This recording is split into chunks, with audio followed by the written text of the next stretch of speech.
Is everyone here? Good! Then let's get things rolling!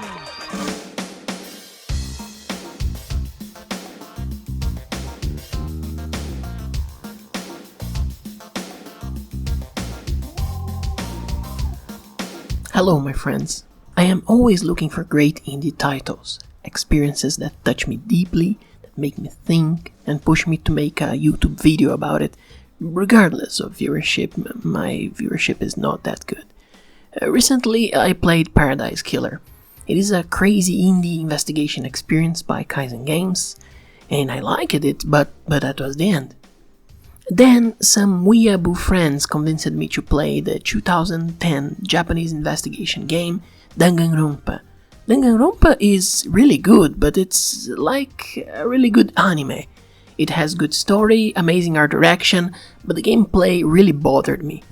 I had heard Kaizen Games based their game on Danganronpa, and I found myself constantly comparing the two as I played. After a while I realized Paradise Killer had a near-perfect design for an investigation game.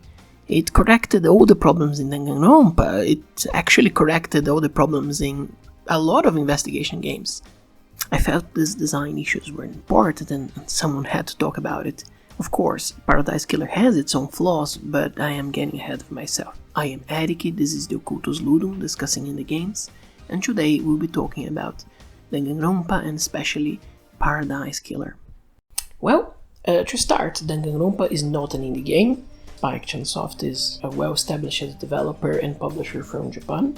They have some heavyweight original titles under their belts, such as Dragon Quest and the Mystery Dungeon series, but the company spent most of its life surviving off sequels and adaptations. In the 2000s, Spike was developing a visual novel for the PlayStation Portable. The game was called Distrust, and it was a story of assassinations among kids trapped in a school.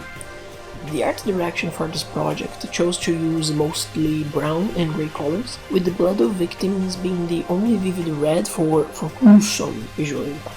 However, the leadership at Chunsoft, which I suppose are some senior Japanese board members, they believed that such a heavy story with adult-oriented art style would hinder the market for a game that was already limited by a small consumer base of the PlayStation Portable. The PSP did not have a large consumer base at all. So the project was cancelled, but a new project was made, recycling most of the characters and story arcs in Distrust. The difference is that now this would be a colorful game, stylish and fast. It had to have some sort of interesting gameplay gimmick to attract more players, younger players. It needed a cute mascot for merchandising, and also the blood would be pink to bypass age restrictions, because of course if you're blood in pink it's okay for kids. This new project became 2010's Danganronpa. It was a surprise hit in Japan and gradually was translated by excited Western fans. By 2014, a PS Vita version was released, along with an official adaptation by NIS America. This release received wide acclaim and recognition, blah blah blah, it was awarded. Okay, there were other versions as well, it doesn't matter. In Danganronpa, you play as Makoto Naegi. Makoto Naegi, you are invited to attend classes at Hope Peak, a prestigious high school where only the top high schoolers are accepted. But it's not like normal top high schoolers because you have high grades. All of your colleagues are the ultimate something. The ultimate baseball player, the ultimate programmer, they are the best at their fields. But wait, how is it that school directors decide who is the ultimate bike gang member in Japan? By number of registered offenses. And then, why is the best bike gang member invited into the school? He's a criminal. The school even invited an actual child soldier. I'm not making this up. An actual child soldier with confirmed accuse. He's one of your colleagues. This was a bad idea from the start. Anyway, in typical manga fashion, your protagonist is not very good at anything, but he is the ultimate lucky student. Okay. After the students arrive, they are locked in the school, and it seems like it's impossible to get out. There are bars, there are security cameras. A mechanical bear and merchandising monster, Monokuma, explain that they are prisoners in the school and they will never be let go. The only way to get out of the school is by killing a classmate and not being identified as the murderer. Yeah, it's a pretty crazy rule. This school has pretty crazy rules. They are all given by this crazy bear. There is a reason behind it. You won't learn in the end of the game. It's not important for us now.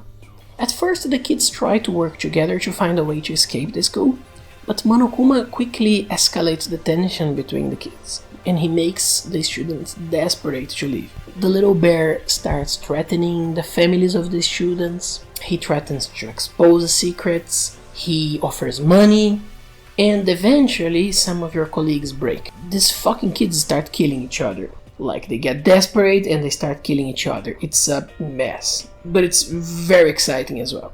After each assassination, the bear calls everyone to a class trial, and everybody can participate and discuss who they think is the killer. But before the class trial, you have some time to investigate and collect evidence. This evidence is used in the class trial. The class trial is composed of a series of bizarre deduction minigames. There is one in where you shoot down the bad arguments of other people, and there is another that you make a little puzzle and you put together the timeline of the murder, and many others. All of these minigames happen with a countdown timer and a hectic electronic music to build tension and pump you up. So it's like bam bam bam.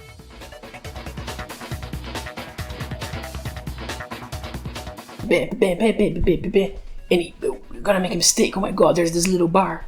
If you make a mistake, you lose respect of your colleagues. If you do nothing, you waste time. If your colleagues stop listening to you, or if the time ends, the game enters in a fail state. The explanation in game is that without your help, the group will not be able to discover the real killer. And remember, if the killer is not exposed, he escapes the school and everyone else dies. So there is no way we can fail these trials. The stakes are high. The problems in Danganronpa are all related to these mechanics. The visual novel aspect is good. You can see how the art is banging. The story is interesting, the mysteries keep you hooked, the characters are stylish, the sound is incredible. Just watch a little bit of the opening for you to feel the vibe.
Yeah, it's pretty good, right?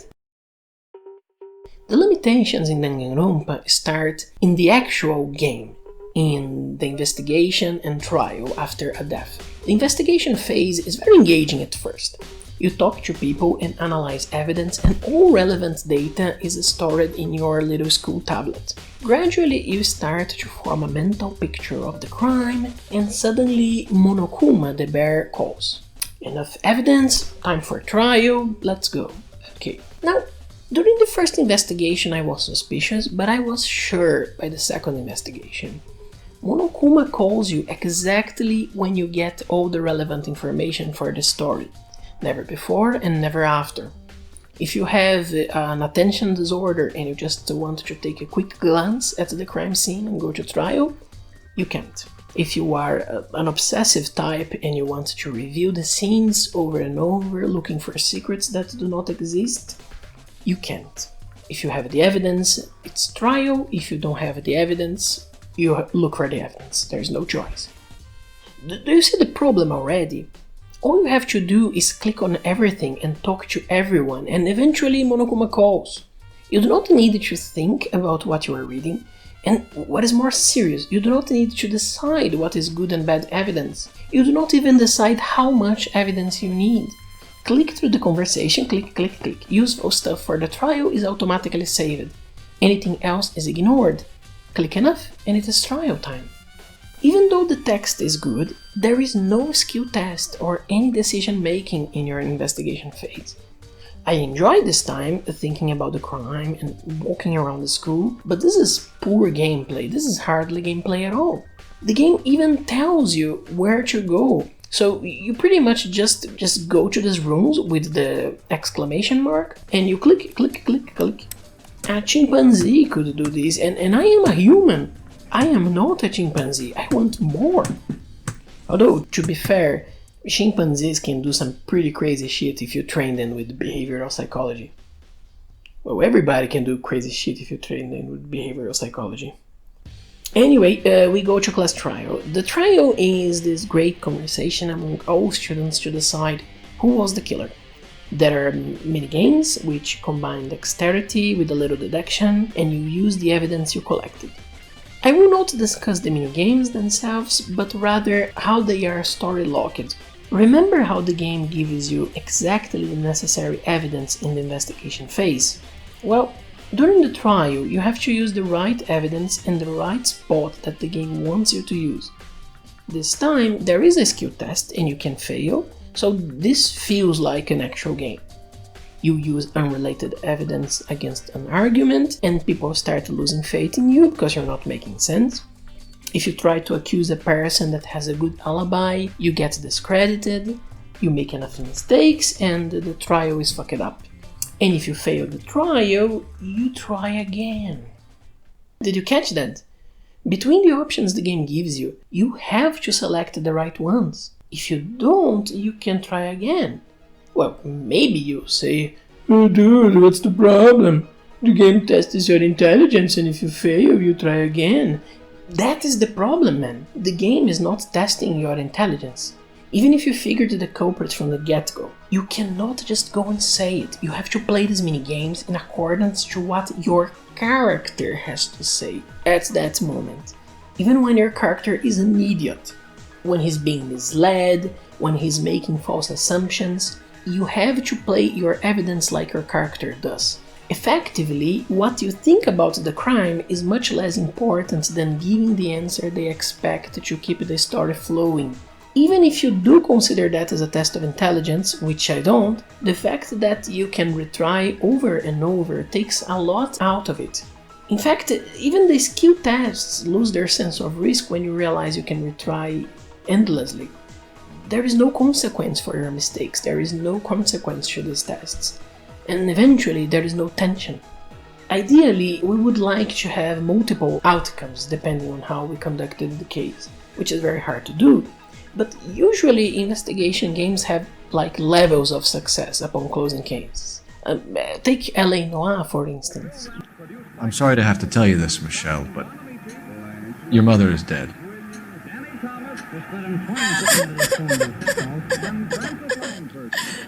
Depending on how much evidence you collect and how you use that evidence, you might actually get a good conviction, or the person you are accusing is found not guilty, or maybe you can't even take them to trial. So there is like levels of success depending on what evidence you collected and how you use it then.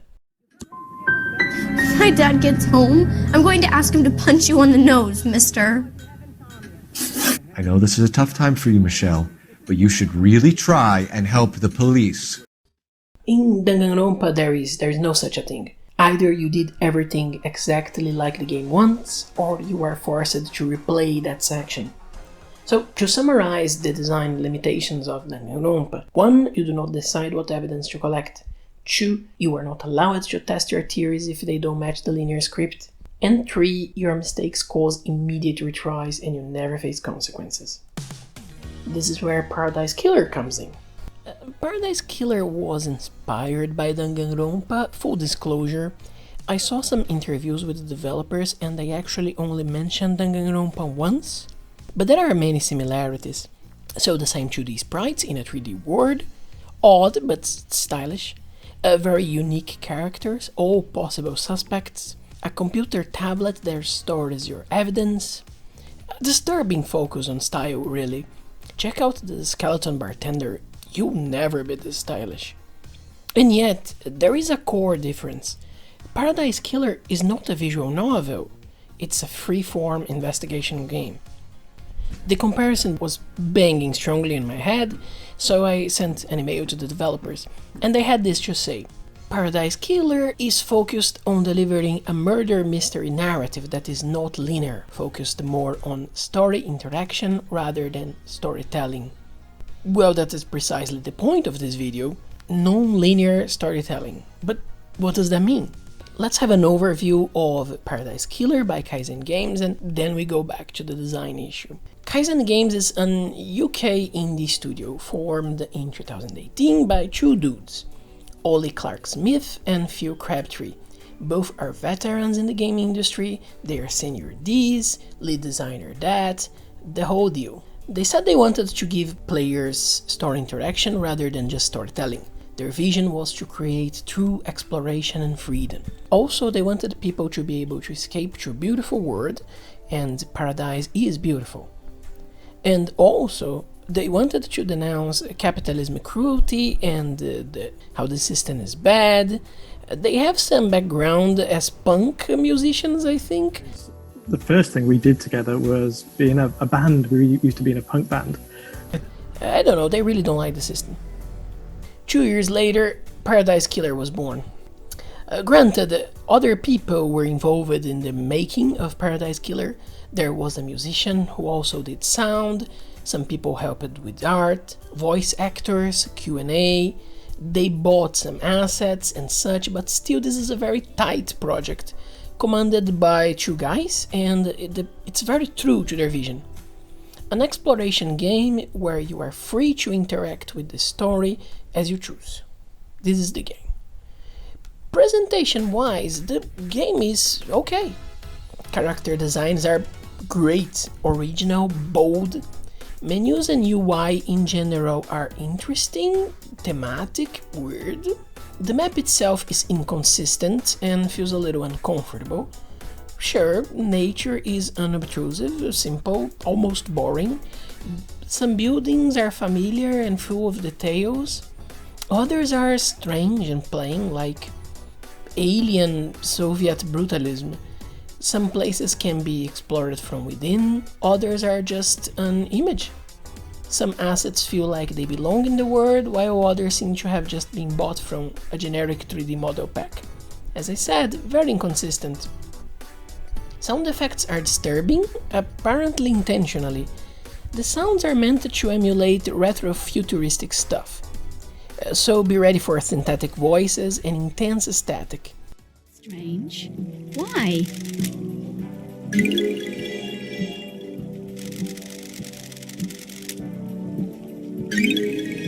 Key item obtained.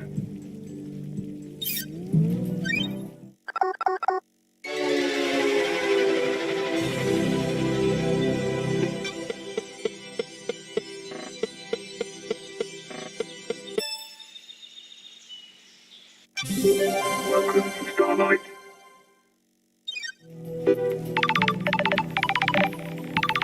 Voice acting is good, but mostly the audio does not correspond to the text.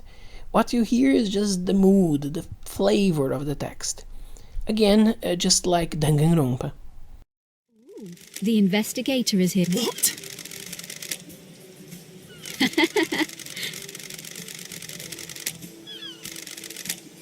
Evil stuff, LD. The music is good. No, the music is perfect. The game has a vaporwave aesthetic going on. Old tech, futurism, trippy colors. and the soundtrack complements the style so well. Do you know Japanese city pop? It's a music style from the 80s. It's from before the bubble burst, so the Japanese people were happy. It's lighthearted, it's relaxed, it feels like loving and being young forever. It's great, and this is what the soundtrack sounds like. Just listen to it.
Can you feel it? It's beautiful, isn't it? Now, the story of Paradise Killer takes place in a bizarre scenario, and it's gonna be a bumpy ride. Okay, somewhere Earth and humans exist, but in the game you play in this magically created island hidden in a pocket dimension created and maintained by a group called the Syndicate. The Syndicate are a bunch of former humans who attained near immortality and some unclear magical skill by the grace of a god. Mostly in the game we're talking about the Silent Goat, but other gods do grace you with blessings as well. If you are born to Syndicate members, or if you are accepted into the Syndicate, presumably you receive the god's blessing as well, because you become immortal as well.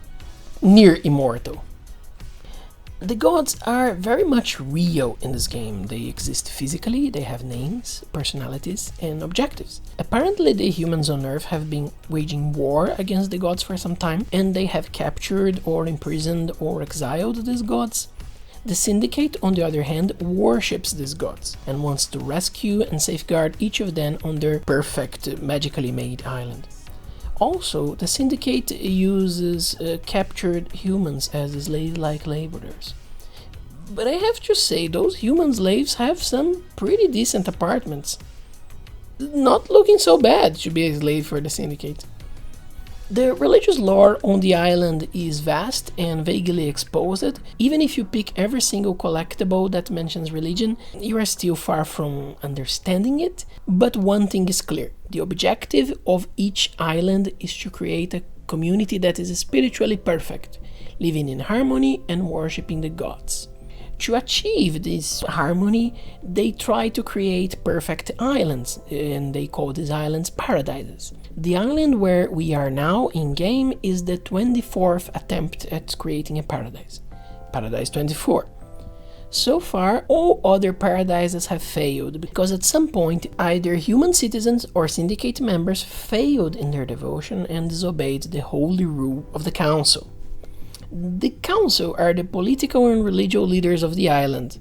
If you are tempted by a demon, demons exist by the way, or deceived by one of the gods, chances are you will become unruly and dangerous for the council. This is a curious detail actually. The council claims to worship the gods and to represent their will, but when a citizen is telepathically influenced by the gods themselves, they suddenly become a problem. An interesting irony at the very least. You play as Lady Love Dies. She's an investigator. Your character's first name is Lady and her last name is Love Dies. Okay, let us mention briefly the character names. They are wild.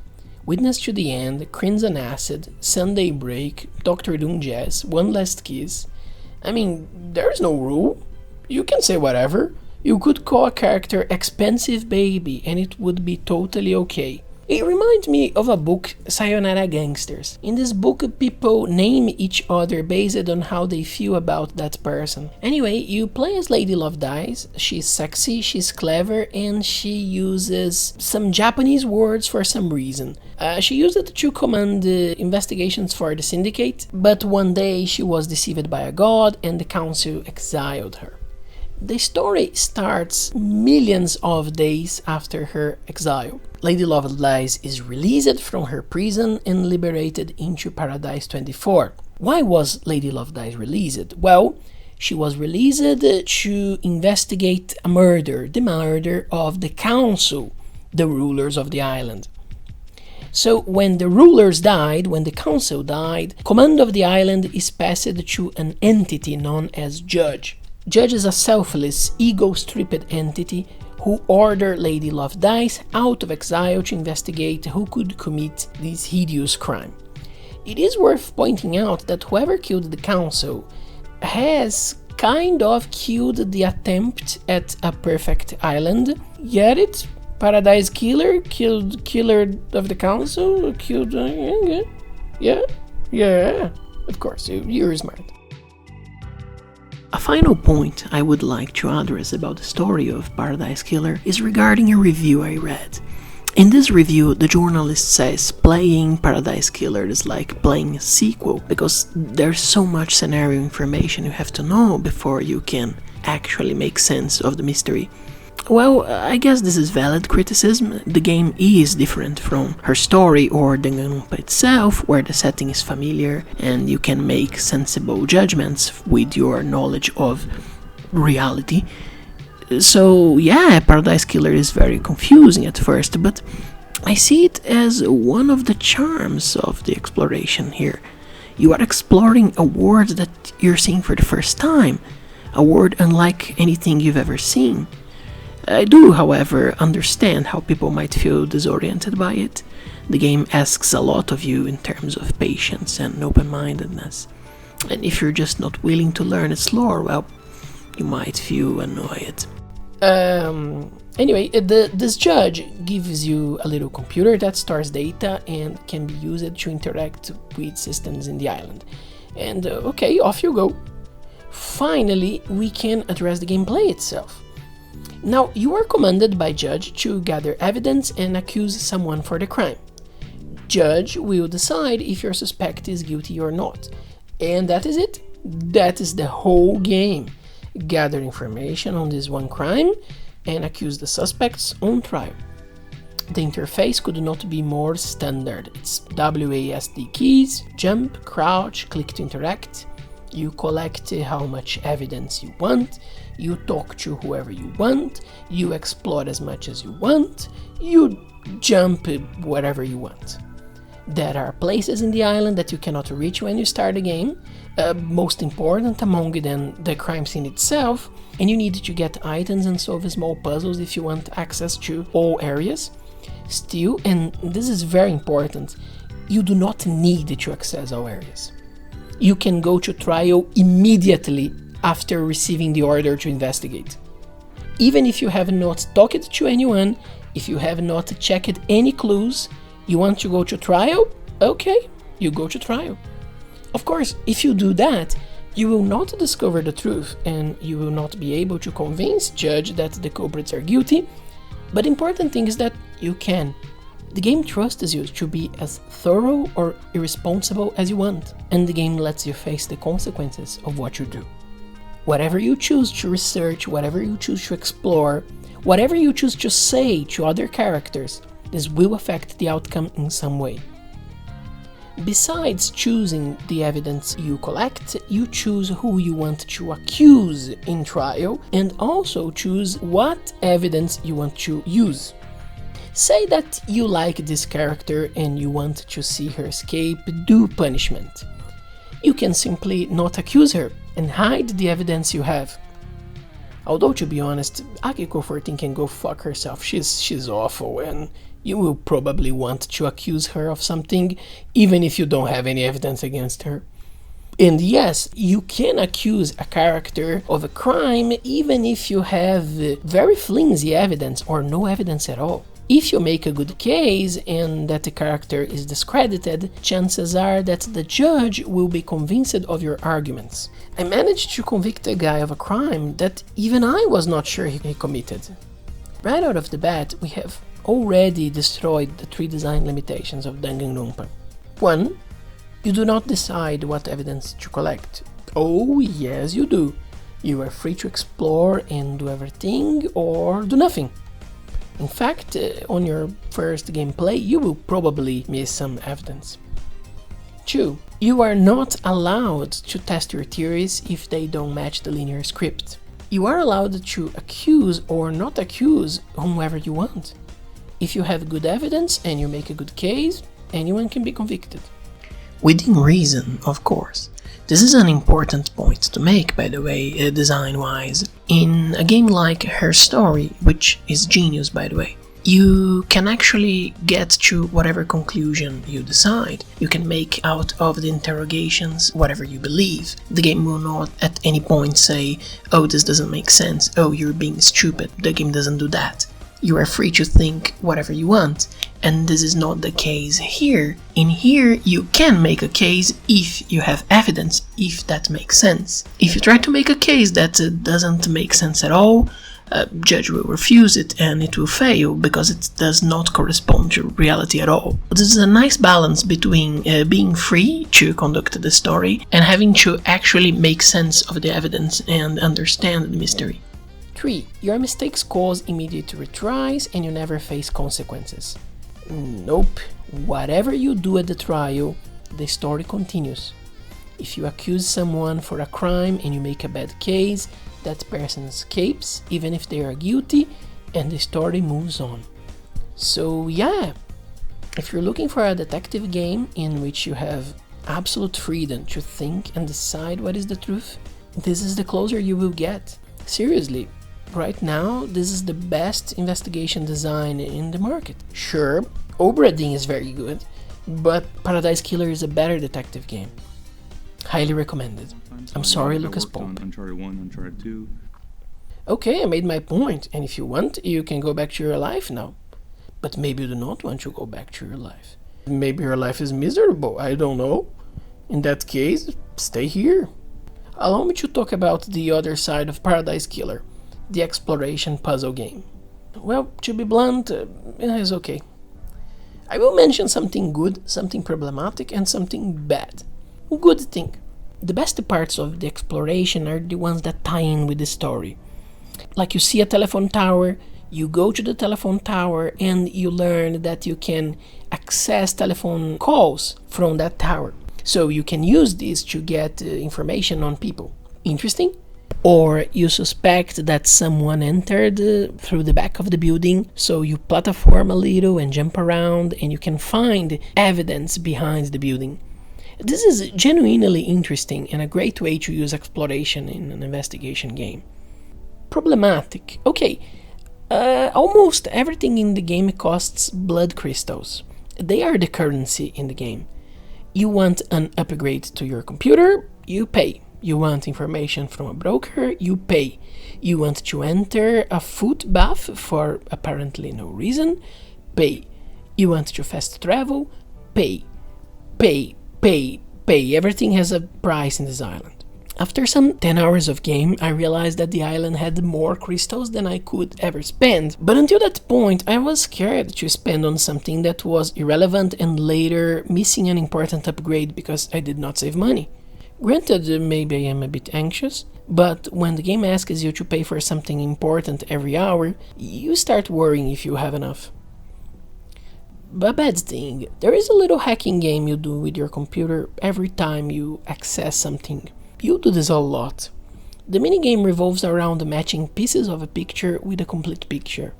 It is okay the first time, it is okay the first 5 times, and after that it's boring and repetitive and predictable. Now I would like to point something unique about the exploration of this game. Important upgrades are hidden within mundane activities. For example, there is an upgrade that shows you all the collectibles in the map, like an augmented reality thing that lets you see everything. This is obviously a huge help, but it is not hidden somewhere obvious like a treasure chest or an orb of light. To get it, you must explore little experiences in the island. Maybe if you buy a soda, maybe if you relax at a bathhouse, maybe if you pray at an altar. Suddenly, bah! You got a special skill. Out of nowhere. This inconsistency in rewards had a crazy effect on me. I started testing everything I came across. Everything. Every little experience, every little thing I could buy, I would go all the way on it.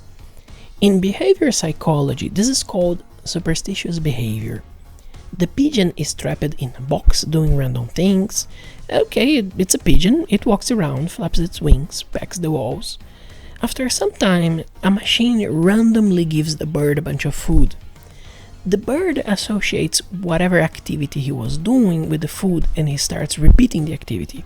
If he was pecking the walls when the food comes, then he will start pecking the walls a lot, even though there is no correlation between food and pecking. When I was playing, I didn't exactly know where the next thing would come, but I did learn that by exploring I could acquire a great upgrade. I wasn't sure what was gonna come or how it was gonna come, but I had to keep exploring because there would be a great upgrade coming. And this kept me searching the map and doing random stuff. Behaviorism has a lot to do with games. You and I, we are like that pigeon. Not because we are dirty, though some of us are. Not because birds excite us sexually, but because we too are slaves to small pleasures. We too are always trying to escape to a paradise and be happy. But what Paradise Killer teaches us is that there can never be a paradise as long as the powerful oppress the weak. There is just running away and creating illusions of perfection. Well, at least I think that is the message of the game. If you played and you disagree, please leave a comment, let's talk. If you enjoyed the video, please like it. If you did not enjoy the video, well, fuck you too.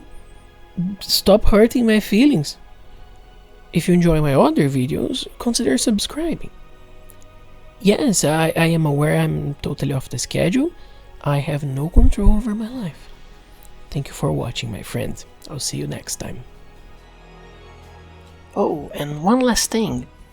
Kaizen Games, the studio responsible for Paradise Killer, recently released a new game, Genesis Noir. It is so stylish and so pretty, it is gorgeous. If you're interested in a noir cosmic mystery and if you like jazz, then I suggest you check it out.